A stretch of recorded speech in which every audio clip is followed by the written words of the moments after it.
Today, I'm going to be shifting gears a bit. I have been kind of cycling through different topics, things that people wanted to learn more about.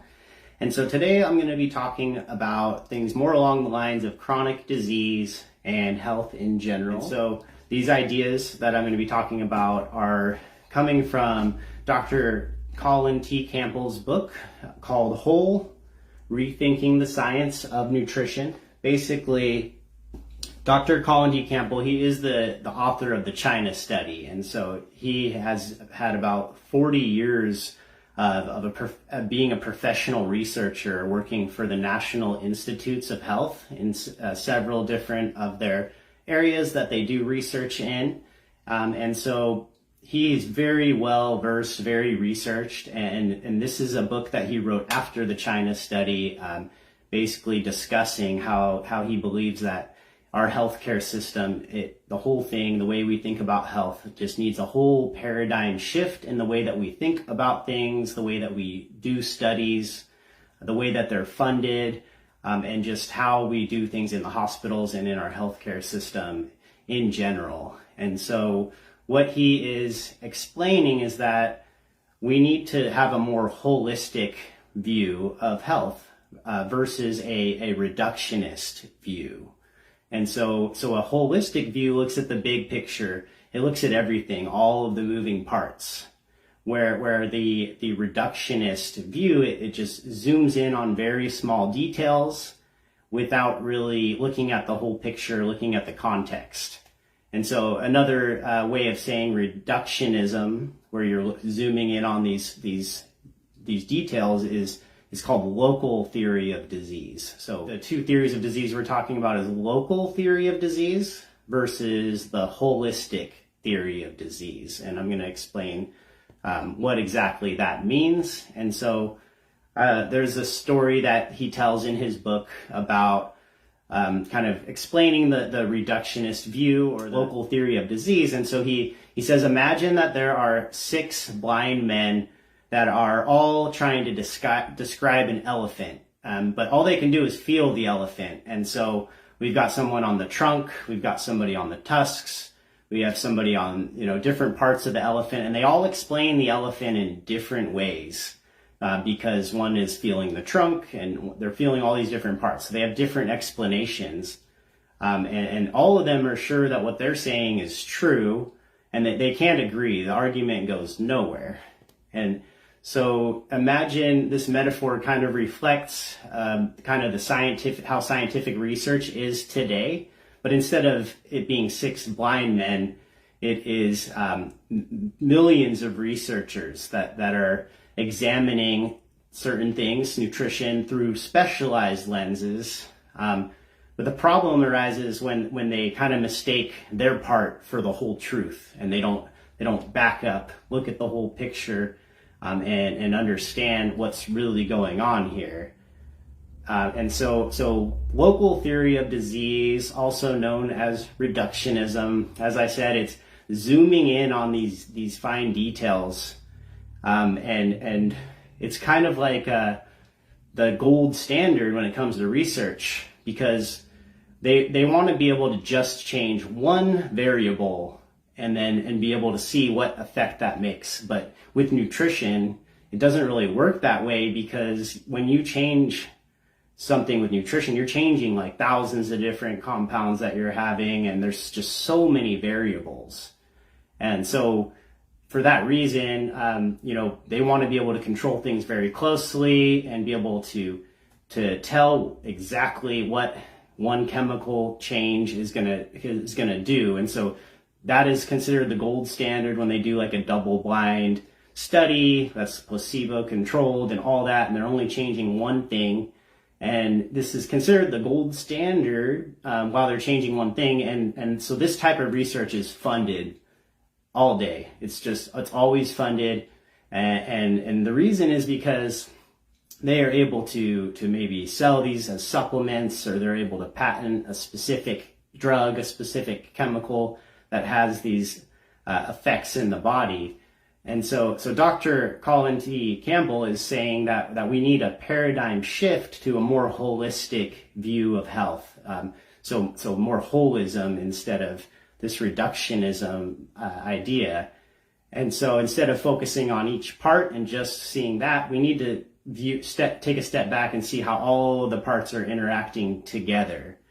And unfortunately, when you're doing this type of research, it's not really funded, because based on kind of the way that we do scientific research, it's considered to be too complex. There's too many moving parts. If you change things with food, you have all of these variables that are different. And so you can't pinpoint exactly what's changing. So for that reason, this type of funding for studies that look at more holistic perspectives, they're not really funded that well. I will be talking about one study that is a holistic type study, and then I'll be talking about some studies that were reductionist studies, and just kind of bring that point across about what each one is.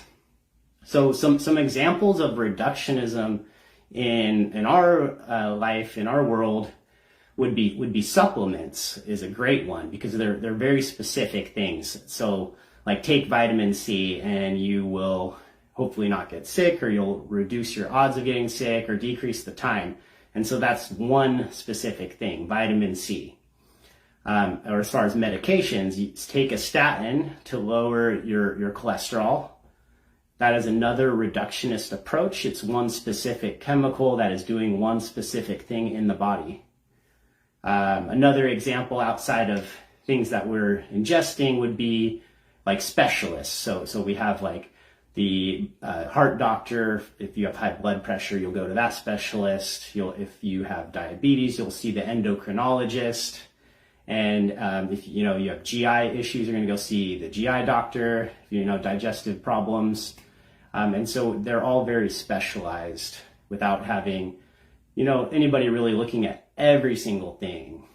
And then this also goes into the realm of surgeries. So fixing the heart when things get too clogged up, and bypassing an artery would be an example of reductionism in surgery. Or another one would be somebody who maybe got through breast cancer, they're in remission, and to ensure that, they're going to remove a bunch of breast tissue that they think is suspect. So one more example of reductionism, and it's everywhere in our lives. And so this is why Dr. Campbell is calling for this paradigm shift that we need in health and nutrition. Now, here is an example of holism, or a holistic perspective that addresses everything that I just talked about. And that is that a plant-based whole foods lifestyle with consistent movement, it improves the immune system, it lowers cholesterol, it improves insulin sensitivity, it can reverse heart disease and type 2 diabetes in certain cases. If you catch it early enough, it can prevent having to have some of these invasive surgeries, and it can actually slow or even halt cancer progression if you get it in at the right time. So really it addresses the root cause of multiple diseases. So it's like a holistic approach, and it improves athletic performance as well. And so another example of reductionism versus holism would be, the argument that, okay, so apples are good for us, and vitamin C is in apples. So vitamin C should be good for us. Even if we extract it from the food and we put it into a pill, or we put it into like a fortified cookie, the vitamin C should work just as good. And that's because the reductionist mind, they can't just leave it at the apple is good for our health. They assume that there's something very specific inside that apple that's making us healthier and helping us, not get sick and all that good stuff. So, coming from the holistic kind of thought that Dr. Campbell's recommending, there was a study where these researchers, they were investigating the vitamin C-like activity in an apple versus the same amount by weight of just vitamin C on its own. And what they found was that the vitamin C with all of the other components that are inside the apple had 263 times the antioxidant effect compared to the same amount of just vitamin C on its own. And so the foods are packaged together with thousands of biologically active chemicals and substances that work together synergistically. And that's why we're seeing this huge increase, 263 times higher antioxidant effect with the whole food versus that vitamin C, which we know is an antioxidant, but it's not nearly as strong. It's like 0.5% compared to if you eat it, the apple in its whole food form. And so that's kind of another way of explaining the reductionist view versus the holistic view. This next one I have is really interesting because it's kind of like reductionism backfiring. Back in the 1970s, they were learning about beta carotene. It's a really powerful antioxidant. They found that it could block free radicals that were thought to go on later, cause DNA damage and cancer. And so they thought, okay, well, beta carotene foods like fruits and vegetables, they're associated with less lung cancer. And so the thought was, okay, so more beta carotene is probably better for lung cancer, to prevent lung cancer, maybe even other cancers too. And so 10 years later, after, sometime in the 1980s, there was a study that they basically put smokers on beta carotene, so that the people who smoke, for 6.5 years. And they followed them to see what would happen to them. And they were expecting the cancer rates to go down. Well, the complete opposite thing happened. So they actually increased cancer deaths, not just lung cancer, but cancer deaths increased by 46% by taking this, what they thought was going to be an antioxidant that has been proven in food form to reduce cancer risk. But what happened was it actually turned into a pro-oxidant. So too many antioxidants of the same type, it turned into the complete opposite thing of what they wanted it to do. And so it really backfired. It's just kind of shows how when you come from a reductionist perspective and you're trying to isolate specific chemicals for specific reasons, it just doesn't work that way. It doesn't work the same way in the body because foods are packaged together to work together synergistically. Just an apple alone has thousands of biologically active substances inside of it. They've even done studies where they combine, say, like an apple and some other plant-based food, and combined, even those separate foods have a higher antioxidant effect than the food on its own. Even like stacking, like looking at how much one food, the apple has this much, the other food has this much, and if they stacked them, it's still together the foods had even higher of an antioxidant effect. And so it's this synergy that whole foods have together that will never be able to be replicated in a pill. I mean, there's no way that you can get that combination of nutrients all together, especially when you consider the fiber that you're getting and the energy you're getting from all the macronutrients. The holistic view on the other end of this would be just if you wanted to reduce your risk from dying from lung cancer, obviously don't smoke would be the first thing, but if you were to just increase your intake of fruits and vegetables that have that beta carotene, as well as all the supporting antioxidants and nutrients that come with it, then you will reduce your risk of getting lung cancer, other cancers as well. And so that is the holistic perspective.